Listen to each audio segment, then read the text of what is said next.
going on, everyone? Welcome to another episode of Writing Friction. And as always, today's guest is pretty cool. What's going on, Scott O'Connor? How are you doing today? I'm doing reasonably well. Michael, how are you doing? Not too bad. I'm hanging out in San Francisco, and we're dealing with warm weather for a change, I guess. We have like 2 months out of the year where we can actually go outside in a t-shirt. You're smiling. You're an LA guy, right? We were talking before the podcast. Yeah, I live in LA, and this is the time of year where in the morning, I think this morning we went for a bike ride and it was 50. And then, by now or an hour ago, it was like 75, 76. So it's just layers coming on, layers going off for about 2 or 3 months. But you're originally an East Coast guy, so I'm Yeah, I'm originally from New York, and so the idea of 50 being cold is like a stain on my moral character, but I've lived here for about 20 years, and so my blood has thinned, I think, considerably, so that I do think 50 degrees is cold, even though I grew up in, minus 20. without a doubt.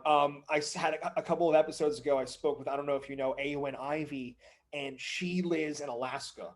And I mean, she was, very nice lady, but man, I mean, there's no friggin' way. I mean, that is just It's a that's another commitment.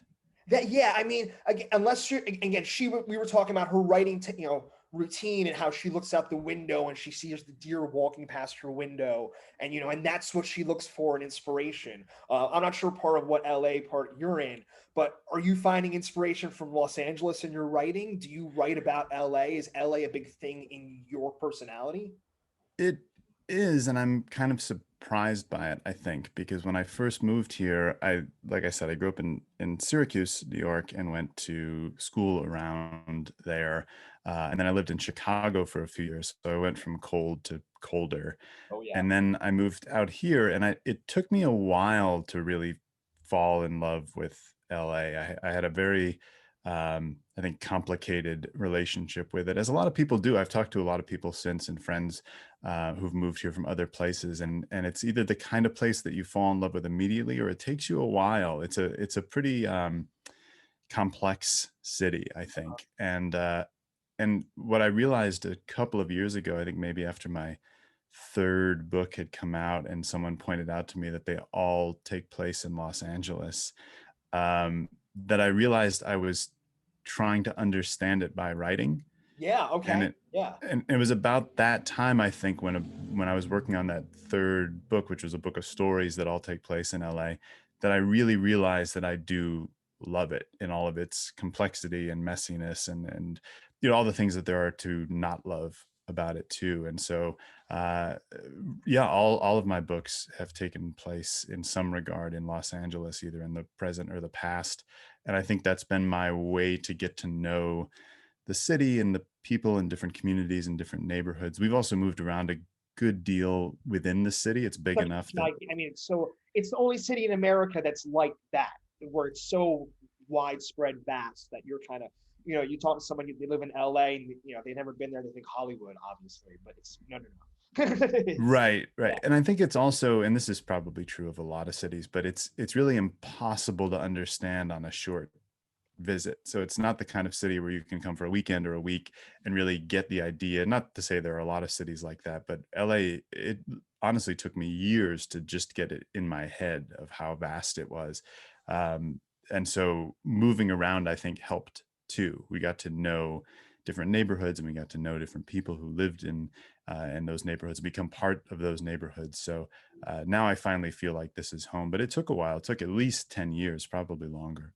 so you're a guy, I mean, you said just before you're on your third book, you got a couple of books under your belt. When did you start becoming a writer? Were you reading as a kid? Were you the kind of person who came at it at 30 years old, like I did? What's your kind of roundabout way of ending up on this podcast? It was, I think it was a combination of both of those things. I was definitely a obsessive reader as a kid. I was a huge comic book fan, and then I also just devoured anything we could get from any the library. any comics specifically? Oh, at some point, everything. Okay. I mean, largely when I was much younger, Marvel, DC, superhero stuff, Yeah, and then for as I sure. got older into, I'm of the age where like the '80s black and white comic explosion happened, and kind of the indie movement and the small press movement when I was a teenager. So I was really interested in not only the art itself, but in um, artists who were kind of taking things into their own hands. It was an art form that people could actually publish their own work, which was really exciting to me. Graphic Um, novels too, or strictly comic book form? oh, graphic novels too. Yeah. Sure, pretty much everything that was, you know, that was available at the time. Um, but I never thought of myself as a writer. I didn't know anybody who was a writer. I didn't know that it was a job. I understood that people wrote all of these things and wrote all the books that I read, but it was very far removed from my life growing up. And it wasn't really until I had trained as an actor. That's what I really wanted to be when I was younger, because not that I knew any actors, but I Uh, saw them on television or on stage or in yeah, film. And so it was I understood it was a job, and you could kind of learn how to do it. But it wasn't until really I was in my mid 20s, early 20s, when I started writing screenplays. oh, okay. I was living Totally. in I mean, from never taking a writing class, and you just one day wanted to write a screenplay, or pretty much, right, which seems like kind of a backwards way to get into what it. it is? I was living in Chicago, and I was acting, and most of my friends were actors or designers or stage managers or people who worked in theater. And so I just felt I had this tremendous resource of talent around me and wanted to work with people that I enjoyed working with. And I was very interested in film. This was in the late 90s. So there was that kind of second independent film movement, like Robert Rodriguez, Mhm. people like that, who were making their own movies on Yeah. relatively little money. And so it seemed possible, and digital video had just kind of come around. So suddenly you could maybe do this. So I was writing things for us to do, basically. And then my Chicago's a huge acting town. I mean, that's one of the biggest. Yeah. Yeah. huge and such a great experience. Yeah. And it's one of the few places. Yeah, it's one of the places we always think, well, maybe we'd move back to Chicago, because it's so cold, but Oh. it's such a vibrant, creative city. Yeah. Yeah. Yeah. But my ideas for the film started to outstrip any budget we could have. You know, our budget was everybody toss in some money, and on the weekend we would film a short film in people's apartments, or if they worked at a restaurant after hours. But I started to write feature length scripts, which nobody could, you know, we couldn't make. And after doing that for a few years and moving to Los Angeles and just realizing that um, I didn't know how to get any of these things even looked at. And what I loved about it was the writing. Yeah. Yeah. Most definitely. And so that's when I moved over to writing fiction, to writing prose. But I was, like you said, I was almost 30. I was probably 30 when I really started like seriously writing prose. And so you said you moved to LA around that time. Was the move to Los Angeles specifically to be either acting or writing, or was it kind of both? Was it the typical LA story, like, being a waiter, and doing the thing and whatever? Pretty much. I was actually never a waiter. I think I would be a terrible waiter, but I worked all sorts of I always, yeah, I have a tremendous respect for people in the food service industry, Okay. because I feel Okay. like I could never do it. But I had probably 7 or 8 years of very strange jobs all over the place, probably the equivalent of waiting tables. Um, but it was like you were saying, it was both, but I was conflicted, because I'd always wanted to be an actor, but I'd fallen in love with this other thing, and this other thing kind of felt like cheating on the thing that I thought I was supposed to be doing. And I also got to a point not too long after I moved to Los Angeles that I realized I couldn't do both well. I just didn't have the time. I had a full-time job, and I was getting up early to write. And then after work, I would go to rehearsal or go to auditions or have a play performance. And it was just, even though I was in my 20s, it was just too much. I couldn't do everything. And so I decided to focus on writing and move away from acting. But And, I was about 30. and so you're working on this. Are you working on only screenplays at that time, or did the idea of long form fiction start forming as well? Or was it, did you finish a manuscript and then you were like, I did that, now let's do something else? I think one of the real motivations to move into fiction from screenplays was, well, first, that I loved fiction and there were writers that I loved, and you read somebody, especially when you're younger, and you think, I want to do that. I want to make people feel the way this made me feel. Um, but the other part of it was that writing screenplays was almost too much like acting in that I had no control over the outcome. Oh wow. What do you mean? Well, as an actor, or we were auditioning for whatever was out there, Of and if course. someone offered you a part, you took it, but you didn't have any control over whether it was good or not necessarily. But you're Uh, saying writing the screenplay felt the same way? in that a screenplay is a blueprint for something that hasn't been built yet, Mm-hmm. and even though and I've done screenwriting since I've been writing fiction, and so understand a little better about the mechanics of the business side of things. At that point, it was just such a black hole. I didn't know anybody who could read the script. I didn't even know where to start. So I would write a script and it would just kind of sit. My friends would read it. We'd have a staged reading and we'd have a good time, and then that was kind of it. And so they felt incomplete. They weren't a book.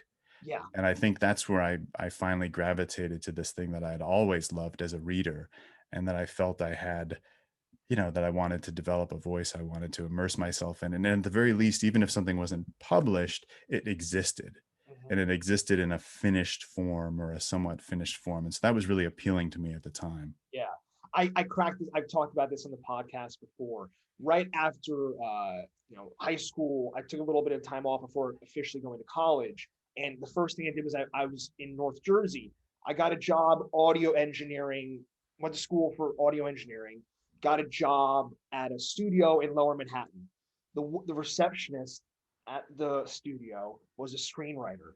And I watched her ask every single person that walked, Matthew McConaughey, David Schwimmer, every single person that walked that door. She's like, hey, so you're here for the, and then she would check them in, and then she would throw them that man, and she'd be like, oh, by the way. And I'm just like, oh my God. I'm like, that's intense. But she had commitment. I mean, yeah, I don't know I don't know if you're still too connected with the film world in 2020, but I could only imagine the early 2000s how competitive that must have been. Well, and I think I didn't have the ambition, or Yeah. the right type of ambition. And Yeah. so what I loved was writing. Yeah. And the business side of it was something I wasn't sure I had the talent for, or the capacity for, or the wherewithal. Um, and so I would just get stuck in the writing. The writing was what I wanted to do. And eventually I realized that if that was the case, I should focus on that. Not to say there isn't obviously a business aspect to the book industry, but it was something I could immerse myself in. That, like I had said, if when it's finished, it's finished, and Hmm. even if it sits in a drawer and only people around you read it, it's still a finished thing. It still exists in the same way it exists if it's on a bookshelf at a bookstore. Whereas a screenplay is a means to an end. So you're kicking around LA, you're writing a screenplay, you decide to ditch the acting thing you want to write. What's the first book? When did the idea come to you? Was it the collection of stories or was it the novel? No, I wrote the first book I wrote was a novella that I self-published. You were talking to someone who literally just self-published their first novella 3 weeks before the world shut down. Oh, well, Thank congratulations, you, but appreciate it. terrible Yeah, timing, of course. awful. Yeah. Well, okay, real quick. Why did you self-publish it? Well, this is like 2003, Yeah. Yeah. 2004, and I was working. My day job at the time was as a graphic designer, Okay. and I had no training in graphic design, but I'd fallen into this job, and I had it for 4 or 5 years, and I Okay. really got into it. It was one of the best day jobs I'd ever had, Yeah. and so I was really interested in design and making things, physical things. We were in the DVD business, if you remember that at the time. So I designed all of the digital aspects of the DVD, but also all the packaging. And so that Okay. was something that I was really into. And I was fully invested in writing. And so at the time, I wrote this piece, which was not a novel, but it wasn't a short story. It was this kind of in between thing that I then learned was a novella. I also had no creative writing training. So everything kind Ever. of So you came never, from same with me. You never took a writing class ever. not until I was 40 and I went to Really grad school. Yeah. interesting. Oh, okay. Okay. All right. So everything was, haunting the bookshelves at Barnes and Noble Yeah. or Skylight in Los Angeles and trying to figure out what all these things were called. Yeah. Um, and I just was really interested in the idea of making a book, making the physical book. Yeah. And this was at the time, so 2003, where print on demand wasn't really a thing yet. It was Yeah. starting to become a thing. So I ended up working with a printer in Texas to design and print the book, the physical book, and then they shipped them to me in LA. And then I had to sell them. I had to, I was the distributor. I mean, it's so fresh in my mind. I can spit 1,000 things. I mean, but for a couple things, did you have to write your own copyright page like I did? Absolutely. You have to buy the barcodes. You got to, Hmm. and I mean, I can't draw anything. I had to hire someone to design the book thing. You have to write the back of the book. You have to do everything. But I could, again, we're talking different eras where your era, you're saying technological advancements hadn't come along at that point. Nowadays, the way I did it, print on demand, I mean, you get your finished, I formatted it myself with a software called Vellum, and then it spits it out, and you pop it into Amazon Kindle Direct Publishing, and 2 days later, you have your book. Um, Right. yeah. So you hired a guy from Texas to do it for you No, I did all the design and everything because I was working as a to, designer. to print the book, though. Right, right. I worked with a Yeah. printer, and the way I found the printer was they were the printer responsible for a lot of the comic books I had been into. And so I called them up and said, "Do you ever do this kind of stuff?" And they said, Mhm. "This seems interesting."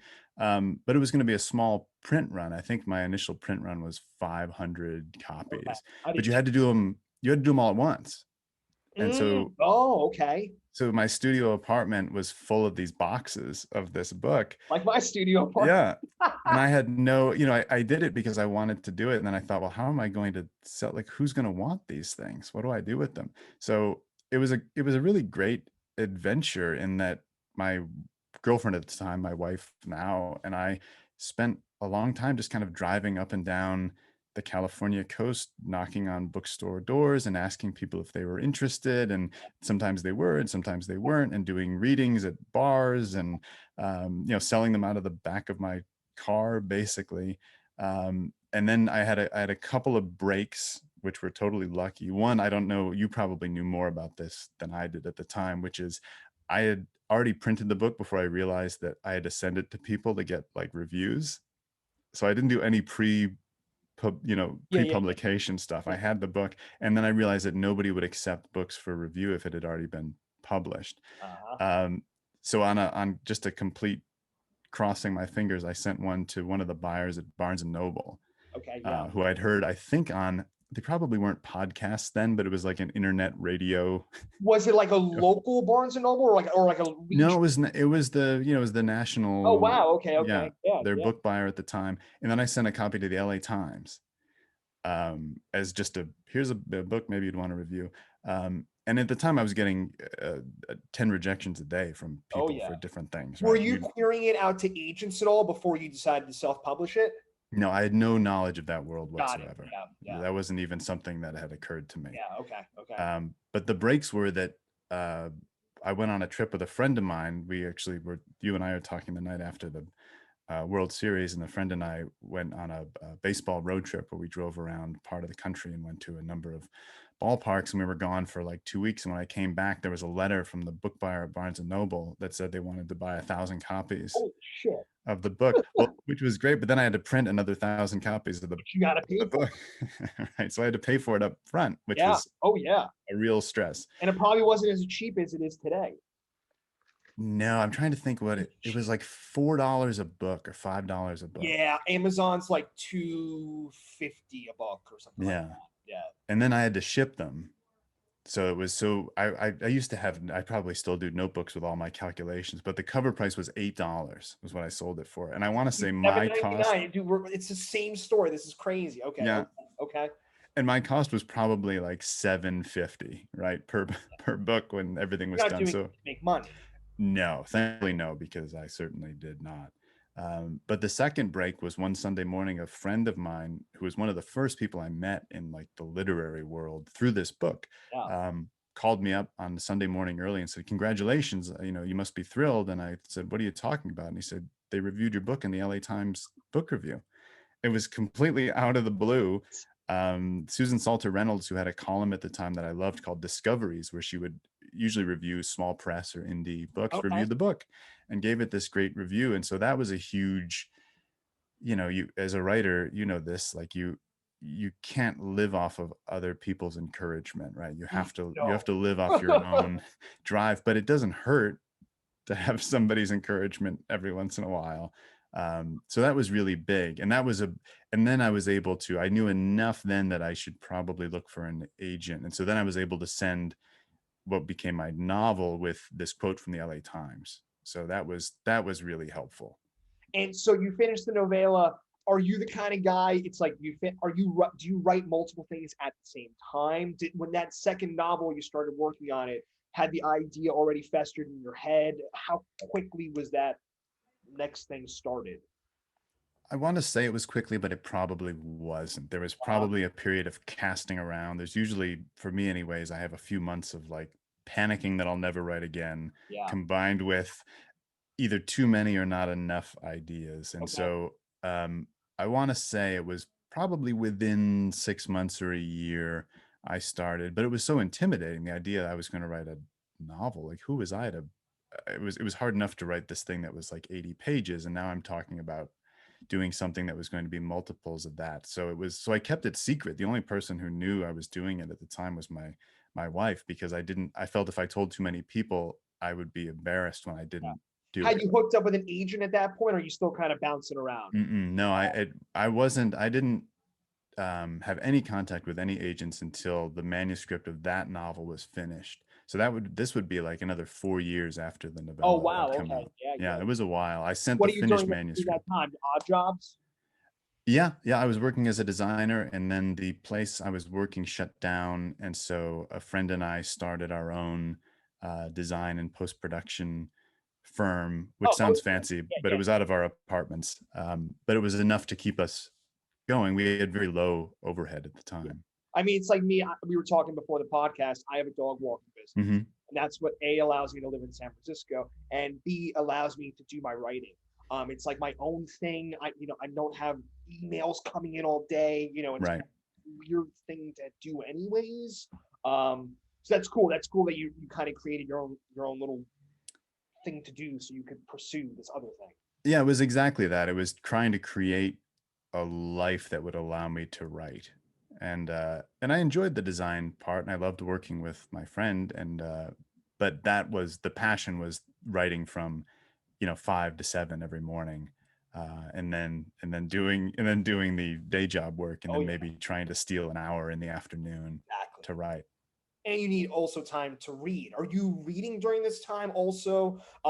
Did you once you kind of started becoming a more of a writer, did what you read start to change?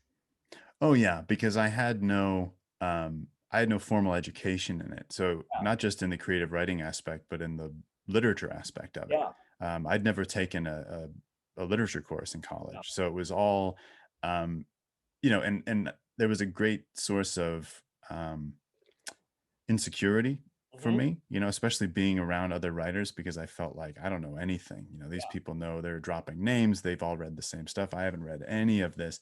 But at the same time, it was kind of wonderful, because I was able to really discover what spoke to me, without necessarily having someone say, "Well, that's the right thing or that's the wrong thing." So no, I read ravenously throughout that, and continue to, of course, today. But during that period, for sure.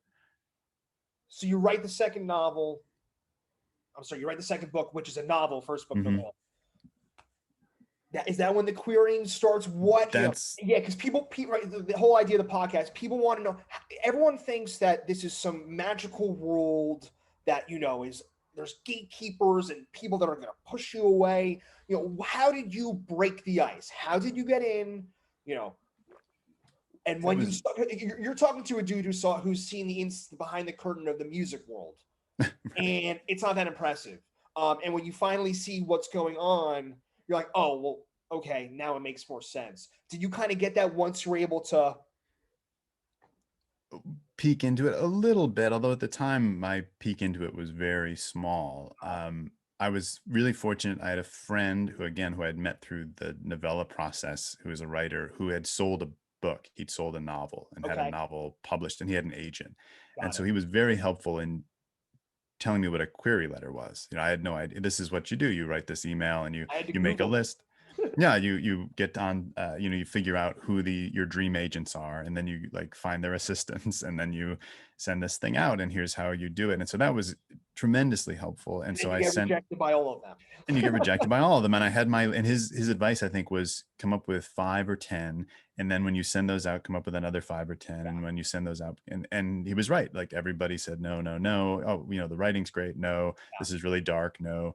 Yeah. So all the kind of nice rejections, or just radio silence, right? You just Which don't book was hear. this specifically? This was Untouchable. So this was Okay. my first novel. Okay. And then I remember sending it out to another batch of agents actually the week our son was born. Oh wow. And that was one of my goals, was like, let me get this off my desk, because now we're going to be parents, and I think things are going to change a little bit in our lives. And I heard back from one of the agents I was really hoping for. She emailed me and said, "Oh, I'm really interested in the book," but she was going on maternity leave and wasn't Okay. taking any other clients at the time. And so I remember going upstairs. My office at the time was in the basement of this tiny house we were renting, and I went upstairs, and my wife, who was just days away from having our son, and I said, I got a real near miss, but the agent actually emailed me and said, Yeah. this was a near miss. And I went back downstairs, and there was another email from her, and she said, actually, it's my assistant who has been advocating for this book Oh wow. nonstop, and we're going to make him an agent. Can he call you? And I said, sure. And he called, and we hit it off, and our relationship continues today. It's been 10 years since that phone call, and it was one of the greatest moments in my professional and personal life. We're also great friends as well, but he's been a tireless editor and advocate and shoulder to cry on, and Uh, therapist, and all those things for 10 years. And I was his first I was gonna writer. ask, you were Yeah. the first client. Hmm. Yeah, that's really cool.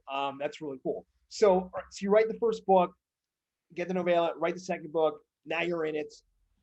What is, what's the motivation now? You said obviously you have a child. I don't know, is writing paying for everything at this point? Are you still working? So this, yeah, so people need to hear this. It's not like you release a novel and then all of a sudden you don't have to work ever again. No, no. Yeah. Sorry, I shook my head vehemently, which doesn't come through on Yeah. audio, I know. But Yeah. no, writing was, I hadn't made a dime from writing. Yeah. So the novella, like I said, I was You kind of lost money. joking that my overhead was $7.50, and I sold the book for $8, but I wasn't joking that much. If I broke even on it, maybe, I don't know.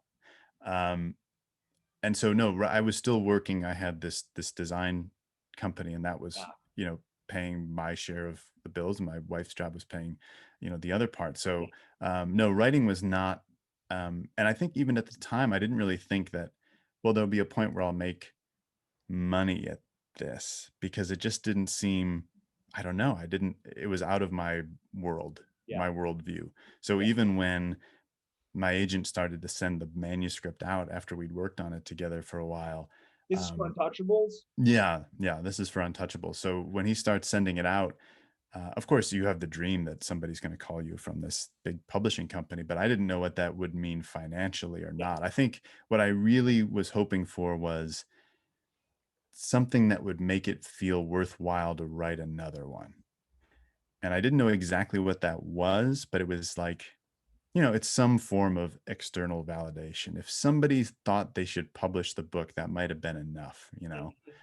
or if someone thought they could publish the book and they'd pay me, $500, that would have seemed like enough. And that's probably good, because that's pretty much what ended up happening. But, Yeah. but that's when I was, no, but the financial aspect, no, absolutely not. Yeah. It was not a financial factor for a long time. Yeah. Yeah. So now you're a writer. Now you're living in LA. You're doing the thing. How quickly, you said earlier in the podcast, ideas come at you quick, right? It's sometimes too quickly. Um, when you're, I asked you before, when you're working on something, you're involved in that one project, and it seemed to be that was the case. How much time do you spend now that you're kind of, longer down the line looking back? Do you kind of, what's the routine like now that you're kind of in it? Do you have the same routine as you did on book one, now? Also, you know, we talked about motivation and wanting to write. Now that you're looking back on it now, is it you can become more successful? Is it just do you think you become a better writer? You know, I hope so. I don't yeah, know. I'm probably not the best judge of that. I hope so. I hope that I think what carries from one project to another, because like you said, I tend not to work on multiple yeah, things at the same time. Um, and so what usually carries over is there's some unresolved question, or there's something. All my books start with some kind of question that I have about the world, yeah, basically, that I don't have an answer to. And the book is an attempt not really to answer the question, but to engage with the question. And I know the book is finished when I feel like I've engaged with it as much as I can at this moment. And but usually what happens is other questions of course arise yeah. in the course of that process. And so by the end of a book, which might take 4 or 5 years Okay, from beginning to end to write, there are a number of other questions that I've become interested in. And so usually that's where the next project comes from, is one of those kind of carries over, and I play around with it for a while, and then I start to find my angle on it or my okay, approach on it. And so yeah, I don't know about being a better writer, but I hope I'm asking harder questions, maybe. yeah. I have a weird obsession with Danielle Steele for some reason. She lives in San Francisco, so she lives in San Francisco, and either I'm misquoting her, and I've misquoted her on almost every episode at this point, or I'm right. But she says she works on 5 books at a time, and yeah, so like and she's able to kind of she's like, I edit one book at this time. I'm doing notes on this one. I'm finishing a manuscript on that one. I'm drafting on this one. I'm the same way, unfortunately, where I've started since I finished that novella and published it. 2 novels and short stories, all these other things. So looking on your website, I was kind of checking out other things you do, and you also write nonfiction. And I'm going to only bring it up because it's kind of instantly lit up to me. You wrote a piece for the New York Times about Brock Lesnar. Right. Um, is that something you were just hired to do? Are you a pro wrestling fan? Are you a UFC fan? I'm a huge UFC fan. Watching that dude fight, and for anyone who doesn't know Brock Lesnar, just Google his name, go to Google Images, and this is a guy. I mean, what is he? 6'7"? I At mean, least, right? Or seems, yeah. and just bred on corn, and I mean, Right. And violence. violence. Yeah, how did that come about? Was that something you were personally interested in, or they contact you? No, it was something I was interested in at the time. So between my second novel, Half World, and the book of stories, Perfect Universe, I worked on a TV project that I created that never ended up getting made, but got kind of close Uh, for a while. But it was about professional wrestling. It was about kind of the backstage world of it, which is yeah, something I'd always been pretty interested in. yeah, I'm always interested in subcultures and sort of parts of culture that are off, to the left or to the, off of what we might consider mainstream. Um, and I really connected with um, the idea of it as art, and as art by people who um, are basically shunned. Like you could be a writer, you could be a painter, you could be a musician, and you can struggle, as we all do. But if you tell someone you're a musician or a writer or a painter, they don't like scoff at you. Now they might if you're waiting their table, right? And they might say, "Oh, of course," or roll their eyes, and that happens. But people appreciate the idea of that art. And what I was fascinated with professional wrestling, which is I think an art form, it's not for everybody, but in a performance art basically, is that it's largely derided.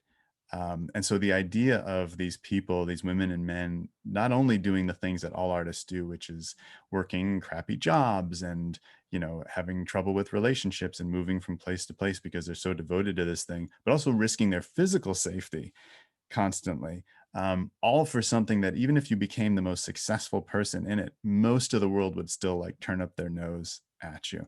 So I was fascinated with that, and I was doing this TV project that lived in that world. And so Lesnar was one of the real world figures I was fascinated with, because, like you said, he also fights in mixed martial arts, which is legitimate fighting, right? So it's not choreographed fighting, but he does both. And But so, he came from that pro wrestling world originally. I mean, he wrestled in college. I think he was a world right, he champion. was an amateur wrestler. Yeah, He was an yeah, NCAA champion. yeah, yeah. Yeah. And then he moved to professional wrestling, and then he moved to UFC, and then he moved back. But what I was interested in with him was what he um the kind of added layer he brought to professional wrestling of, at any moment, this guy could, what if he turns it real? And there Yeah. was something very postmodern about that I thought wrestling fans responded to, this idea of, what if he breaks the game, which he never does. Of course, he's a professional. He does his job. But it's called breaking the fourth wall, right? Isn't that what it's referred to? Yeah. For, Yeah. I mean, what if, yeah, it's like, what if the actor all of a turns the sudden, camera and all of a sudden it's just yeah. right, but not in a way that was scripted, but in a, Exactly.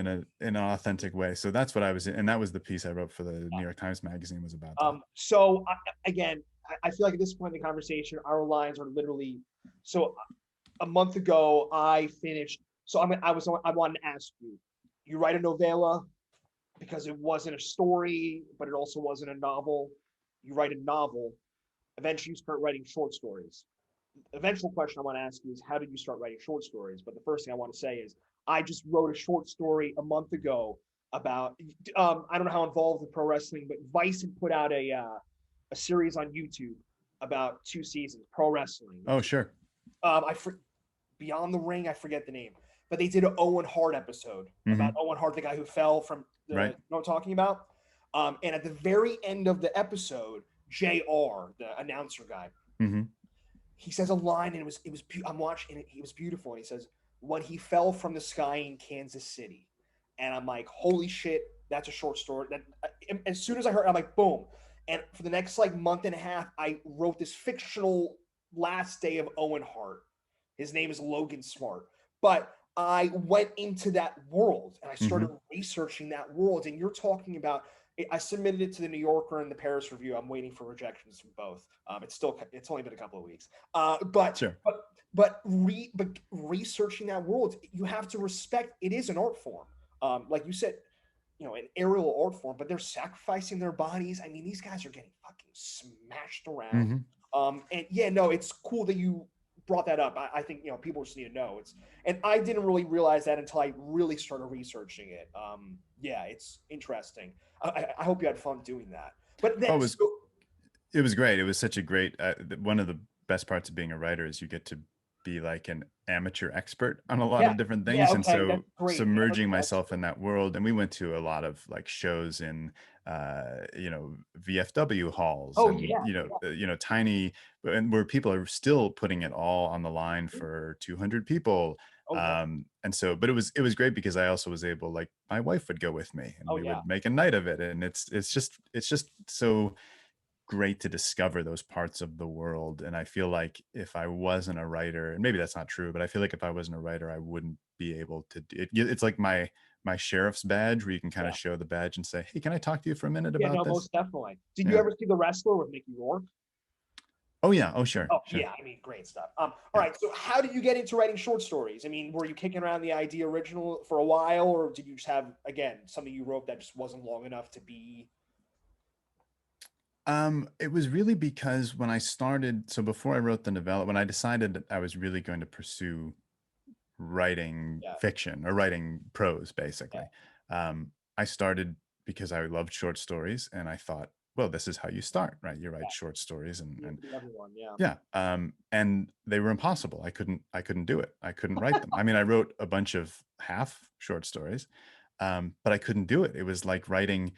It was like someone, playing around with the guitar, and then somebody saying, well, write the perfect 3-minute pop song. you're talking to a guitarist. Yeah, for sure. Yeah, Yeah, it was impossible. I couldn't do it. And I found, and then I wrote a novella and two novels, and the idea yeah. of writing short stories still terrified me. Mhm. And after I finished the second novel, I really felt a little burned out, because I'd written those two books pretty much back to back. So it was about 10 years of writing these two novels, and I knew I wanted to do something different. I didn't know what it was. That was about the time I was doing the TV work, which was nice and different as well. and I thought, well, what if I tried to do this Yeah. again, and with no guarantee that it would work.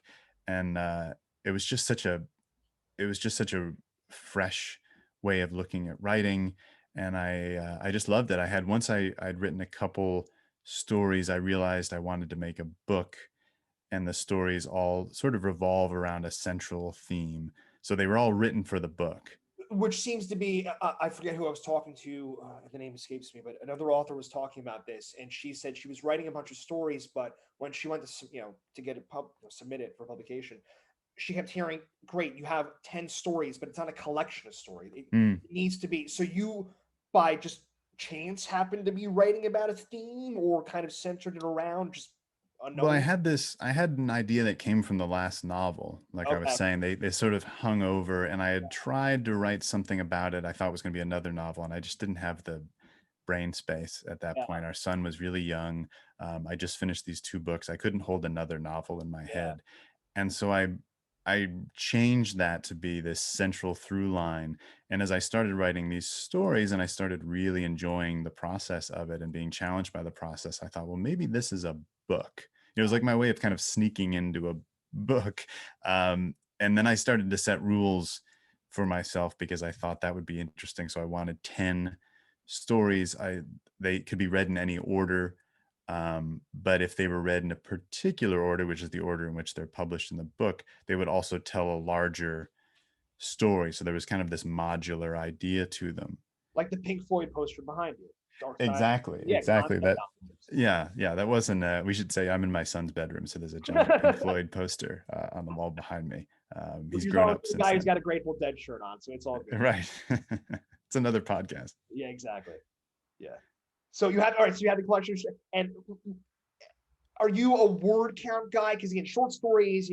I just recently finished Jesus' Son by Dennis Johnson, and Mhm. those stories are very, very, very short. But if you, I don't know if you've ever read Fortune. I'm looking at my bookshelf, people. So everyone always wants to know. I bookshelves everywhere. It doesn't Um, seem earthquake proof. I've I've experienced three earthquakes while living in San Francisco. Hmm? Yeah, the last one was 30 seconds before Paul Simon took the stage at the Greek Theater in Berkeley. I was What an in the intro. crowd. I was in the cheap seats. There had been an earthquake earlier in the day, but not a big one. Later in the day, it's lights are about to go down at the show, and I mean, the crowd goes fucking wild. Sure. Lights go down, and he was doing the whatever anniversary of Graceland, and he came on, and man, I'm a Paul Simon fanatic, and he fucking ripped it apart. I mean, ripped it apart. But that was the last earthquake I think I can. Have you experienced any crazy earthquakes in LA? Yeah, right. I mean, in 20 years. Yeah, they're all a little crazy because Yeah. they don't compute. You can't believe that the Earth is Mhm, moving in this mhm. way. We haven't had, thankfully, like we've never been in a serious one, right? Because there Yeah, hasn't really been one in not 20 no. years. But we have some. We've had some good ones where you wake up and you feel like you're on a ship and everything is swaying and things are falling off the shelves. So it's no, it's part of the climate. Yeah. Wait, why are we talking about earthquakes? I totally lost. Paul Simon. I think we went into Paul Paul Simon Simon, like territory. bad concept albums. Well, I mean, yeah, it's just it's cool. Oh, yes. I was gonna bring up the bookshelf, not safe, earthquake. Oh, Uh, short stories. Short You were stories. yeah. Adam Johnson, who everyone knows I'm Hmm. obsessed with. He lives like 5 blocks from me. He wrote In Fortune Smiles. He wrote that that won the National Book Award. And Hmm. some of those stories are very long. So when you were doing this, were you reading short story collections to kind of get an idea of how long they should be, or you kind of just knew when it was over? Well, I don't know if I was reading them at the time, but I had definitely done that in the past. Most You know, definitely. like I said, I'd learned by reading. So anything I knew about short stories, I learned from reading anthologies or collections or short stories in literary magazines or the New Yorker or wherever it was. Yeah. So I had an idea, and by John that Cheever. point, pardon? John Cheever. Oh, sure, yeah, yeah. I've got the little paperback of Yeah. yeah. Um, So I'm not sure I had a specific length in mind, but as someone who had written novels, I tended to go longer, probably rather than Yeah. shorter.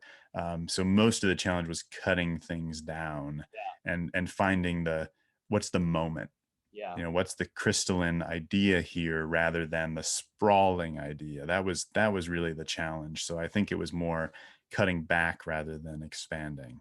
Are you a big draft guy? Do you do a lot of drafts of things, or do you do one, two drafts and kind of just Oh no, I do a million drafts. million I drafts? do, you know, I number them all and they go to, they're all V13, V14, and then it's like V14 final, V14 final, final, V14 Final real point one. final, Yeah, yeah, yeah. right? All caps Uh-huh. final. So no, I do multiple drafts. And that was one of the things I had no idea about writing. I knew nothing about revision.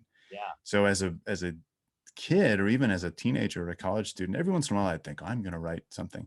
And I would, it's 2 o'clock in the morning in your dorm and you write this thing and you think it's brilliant. And then the next morning you wake up and you look at it and you're like, this is awful. This is like, who wrote this?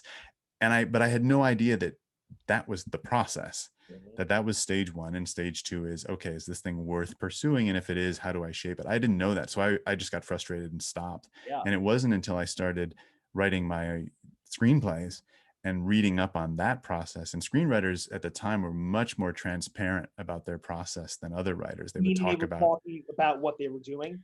yeah, talking about what they were doing and how it was done and what it meant to revise. And this is draft two, especially with screenwriting, it would say right on the script if you could. And this is also the late 90s, so everything starts to move online. Yeah. So all of a sudden you could find screenplays. And Yeah. I'd look at the cover of whatever it was and go, this is the ninth draft. What does that mean? That means there were 8 drafts. Whereas when you buy a novel, it doesn't say 15th draft on it. We want 7 to, editors, 15th draft. Yeah. right.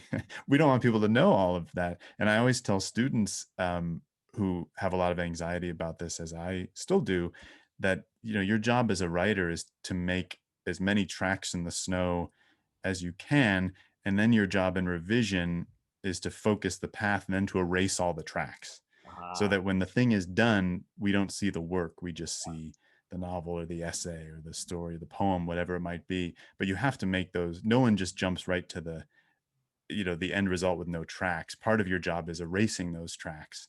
yeah. And it took a long time for me to learn that and to understand that. So I'm a big draft, and giving yourself the freedom to do those drafts and to trust that you will find a way to make it what you want to make it. It will take time and it will take perseverance, but it's not a one and done thing. That it's, whenever I write a draft and read it and I'm disappointed in it, I take the day or 2 days and feel awful about myself, of course.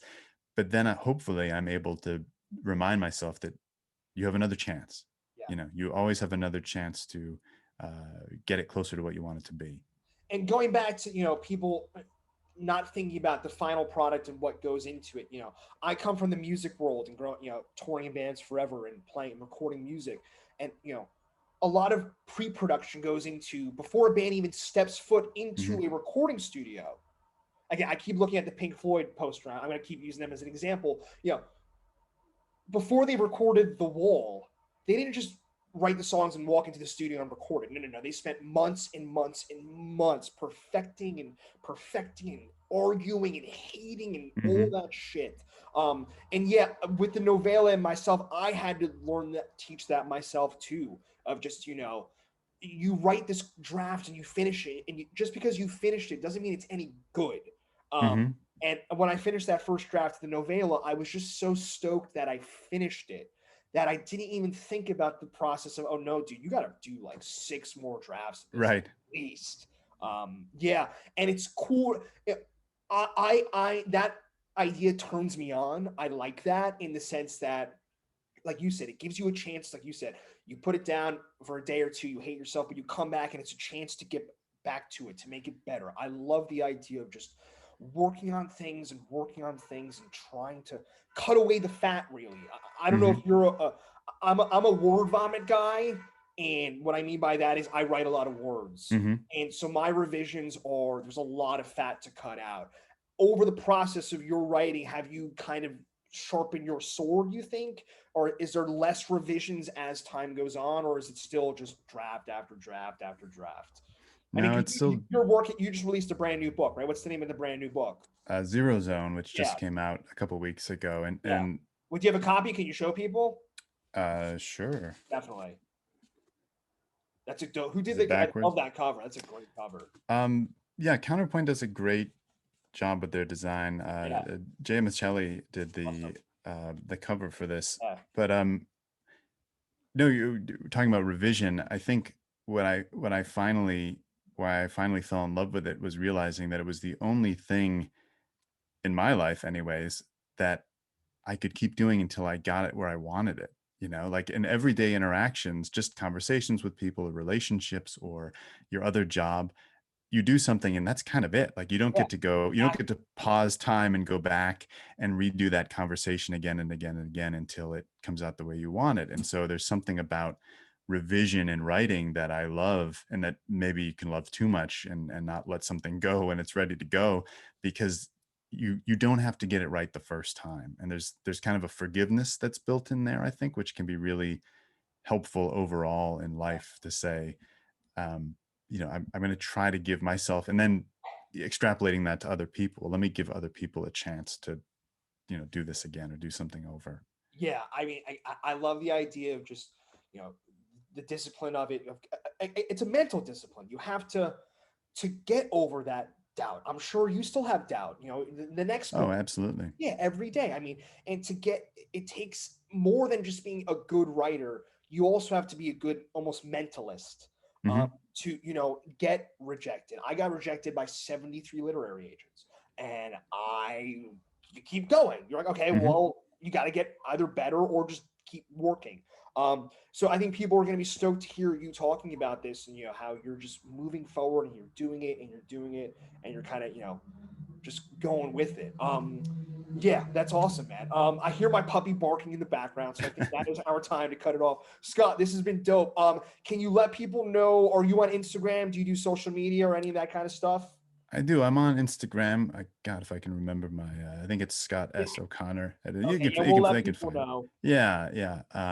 And certainly, yeah, the book is out from Counterpoint this month, so they can check that out. But yeah, it's been a pleasure. Thanks for taking Yeah, the and time. I always ask at the end of the episode, what's your bookstore? Where are you buying books at?